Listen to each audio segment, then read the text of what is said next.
spots, you're on board with him.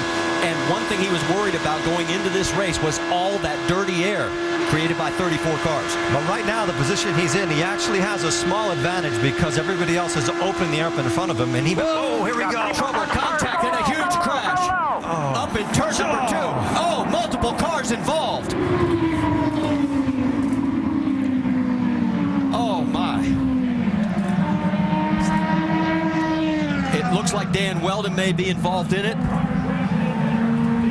And Eddie, you and I spoke about this morning on the drive-in. Just this amount of cars, the speed, just the chance for what they call the big one. And what happens in conditions like that, when you're, even if you're 300 yards behind that, you cannot stop these cars. The only option you have is to try to avoid it, and it was impossible to avoid anything there. And you saw Will Power, his car involved as well. My. What a mess. That's Townsend Bell that was, I think his car was up on its side there, the 22.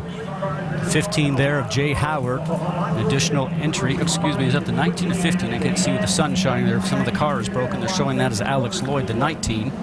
It's the 15 of Jay Howard. Yes. One of the cars actually flew for about 200 yards in the air. Red flag is out here at Las Vegas Motor Speedway on lap number 12. And from high above, you can see the carnage. We talk about the car going through the air. Eddie, you know that these cars run so low down to the ground. We mentioned before, we saw them hitting the ground and sparking, that anything underneath the car, underneath the floor, underneath the tub, really just gets the air underneath the car itself, and up it will go. We saw J.R. Hildebrand out of his car. There is Dario Franchitti. Somehow he managed to get through the carnage, but Sure, guys, I mean, there's just nothing I can do. Will Power did not. 10-4. They are going to stop you at pit lane on the right-hand side. They want the drivers to stay in the cars.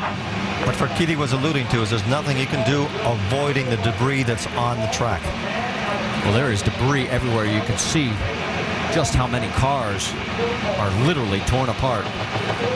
And this was the one thing, and there is the 18 of James Jakes. Now, he had a crash early in practice on Friday. That is actually a KV Racing backup car that they put together for him.